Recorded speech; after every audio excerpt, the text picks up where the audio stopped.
Hey everybody, welcome to the show. Welcome to the Real United States, and welcome back to our series on Asian soups. And this week we are going to do something that may be familiar to many, many Americans because it has become a very popular dish, certainly in urban areas here in the United States, and that is pho. Now, for the purist out there, or those of you who actually speak Vietnamese, I understand that the pronunciation on that is more akin to pho, or for those of you that are Americans but still trying, just simply pho. Typically, though, folks who don't want to make the effort to pronounce it other than anglicized, that is pho. And certainly how the people that I know in this area pronounce it, it's pho. So pho or pho or pho, it's a beef bouillon essentially. That this is really the lazy man's way of doing it, folks. I'm going to use the bouillon we've been using through this whole series and I'm sure this is. I don't know if this is bao long also. Yeah, it is. It's bao long also. I see it there on the. So it's just a little bit different package on this particular one. But this is the lazy man's way of doing it. Now, pho is made with a clear beef broth that traditionally, and it's only been around since sometime in the very beginning of the 20th century, is my understanding, is made by simmering largely beef bones or oxtails, maybe some flank steak, for long periods of time, like hours and hours. You simmer this broth, and scraping anything that rises to the top off, and filtering it out. It's a very, very labor-intensive process, and for those of us here in the United States, busy lifestyles. Pretty much anymore, we're going to resort to something a little simpler. But for those of you who do want to go and make a traditional pho, there is a litany of spices then that are added to the beef broth. Now, you can get this list and you can go out and get them individually, or you can go to your Asian market and you can buy them already pre-mixed. And that's what this is. This is a spice mix for pho or pho. And the ingredients, I'm going to try and get through these. Most of them are common, some of them aren't. Cinnamon, Chinese anise, which is that kind of licorice tasting herb. Platystoma, not sure what that is. And Palustrestre, P-A-L-U-S-T-R-E.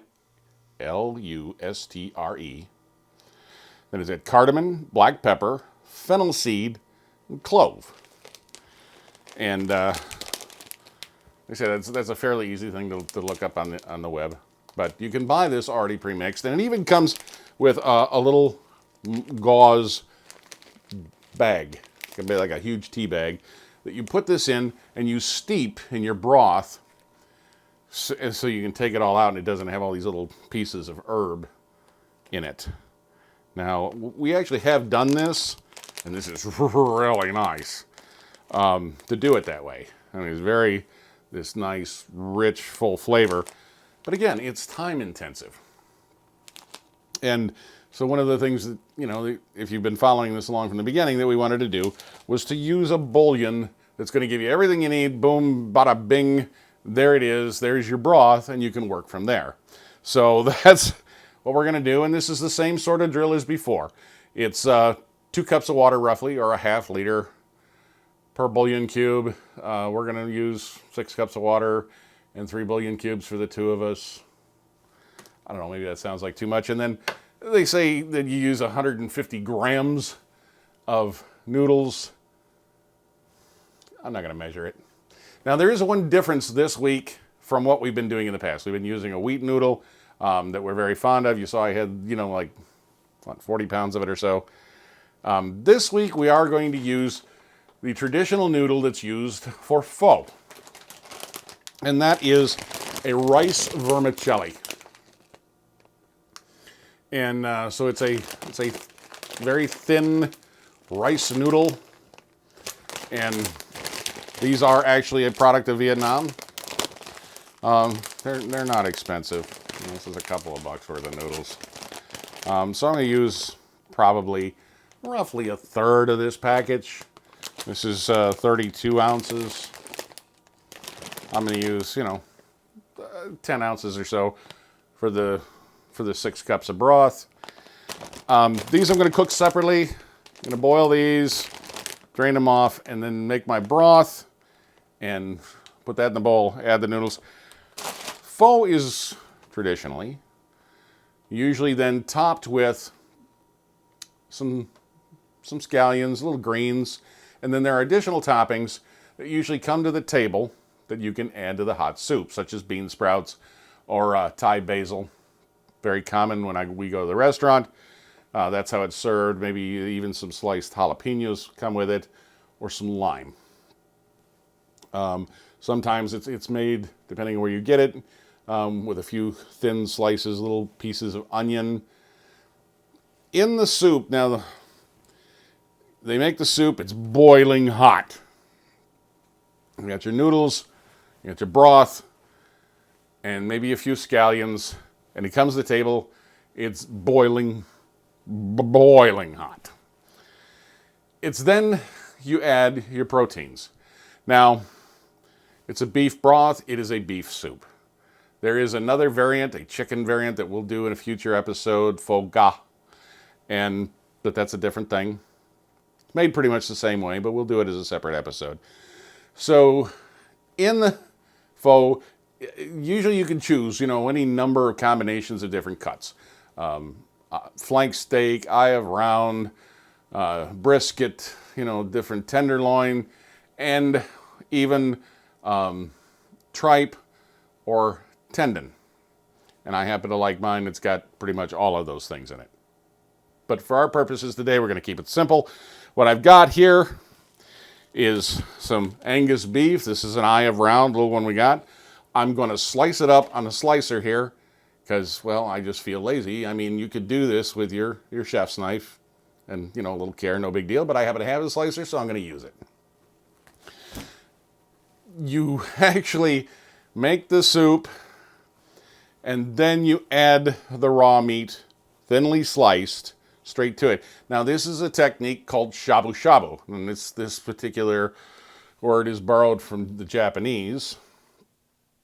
And shabu shabu means cooked in the boiling soup. And the word shabu shabu, as I'm given to understand, is this is a tough word to say, is an onomatopoeia, or onomatopoeia. That's probably a better pronunciation of the word. Onomatopoeia are words that sound like what they are. So, buzz, for example, B-U-Z-Z, is an onomatopoeia. The word sounds like what it is. Well, shabu shabu is an onomatopoeia because supposedly that's the noise that the meat makes when you put it in the boiling soup. Now, I've had pho a lot of times, folks. I can tell you I've never heard it make a noise that sounds like shabu shabu. But I do happen to like things that are cooked or prepared as shabu shabu. In other words, they come and you put it in a boiling liquid and cook it essentially at the table. Or between the kitchen and the table, depending. True shabu shabu is served on the side, on a plate, raw.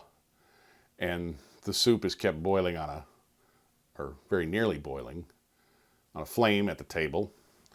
And, you take it, you put it in, cook, and voila. Certainly most restaurants here, they make the boiling soup, they put the raw meat in it and bring it to the table. I mean, right now. So usually you're going to see a little bit of rareness in it, and that's going to disappear while it's being set down in front of you and you're getting ready to eat.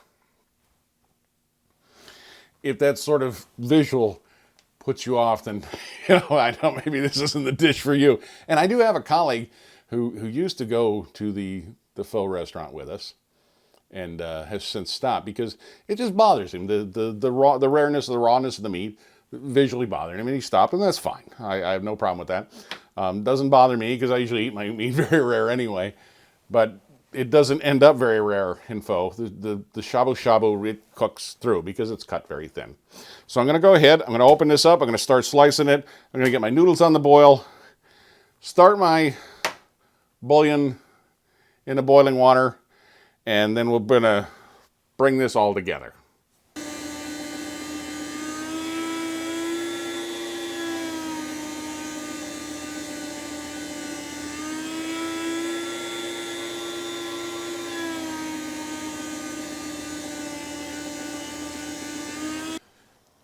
So there, folks, is our eye of round. I've gone ahead and sliced up about half of it. It's nice, very thin little pieces, almost translucent, at least in part of it. So that is then what you add straight to your boiling soup to for your protein that's in the dish. So we'll set that aside because that's going to be like the last thing to go in. So my water's boiling, so I can go ahead and get started on my noodles and my bouillon. So I've already measured the water out for the bouillon. And as it turns out, I must have already used one of these for something. I've got 3 cubes left exactly. So I've got 2 pots going over here, and I don't have the overhead cam for both of them. But there's my bouillon. Try not to scald myself. So that's good. That'll start to come, together.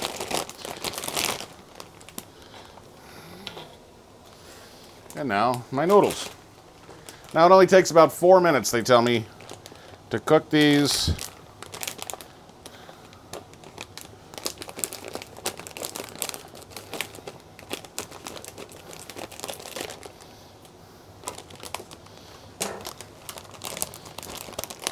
This is the most difficult part, is just getting them separated from the bulk of the rest of the noodles. But really like these. I like this brand especially. We travel, about 45 minutes to an hour away to get these over at H Mart.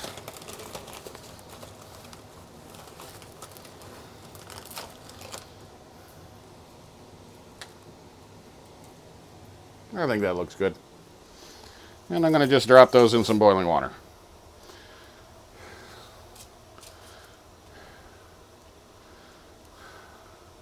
And these cook very, very fast.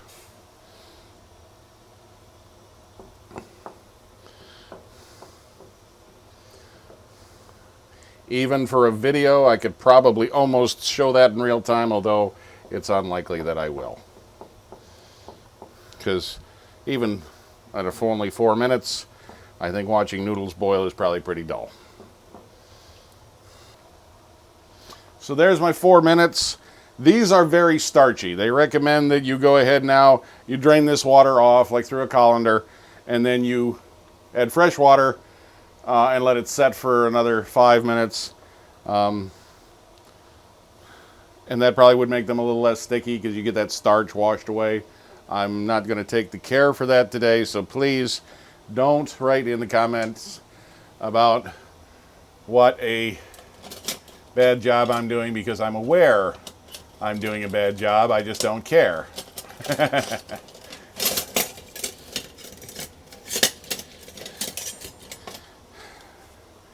It's late in the evening, and we're hungry. So there's our rice vermicelli. I can get that in the bowl without burning myself. Screaming hot still, which is a good thing.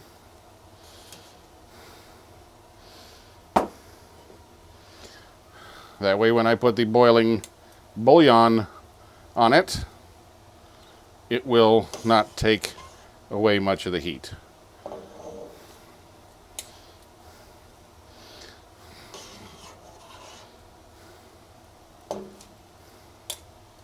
Okay.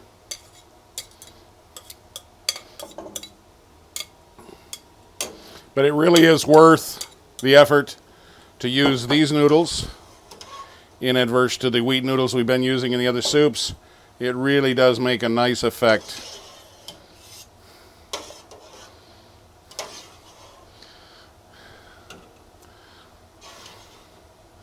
In that.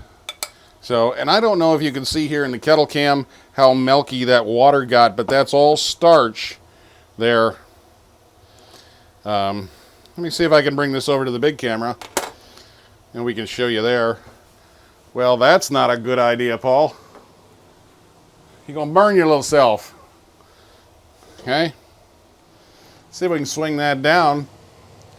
And you can see that that's very milky looking. Well, that's all starch that's come off of those rice noodles. So that's why they suggest that you give them a bath with a fresh batch of clear water. There we go. I got boiling bouillon. And I'm going to just divvy that up into 2 bowls. You can see, hopefully, that this is a very clear broth.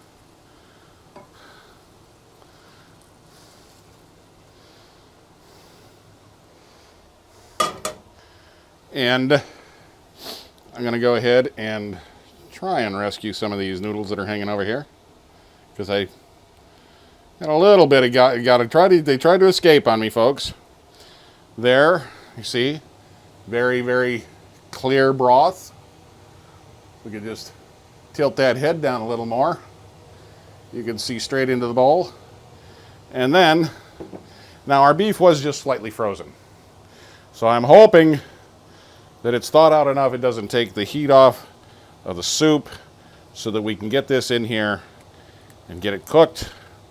Shabu shabu. So you just put it in there.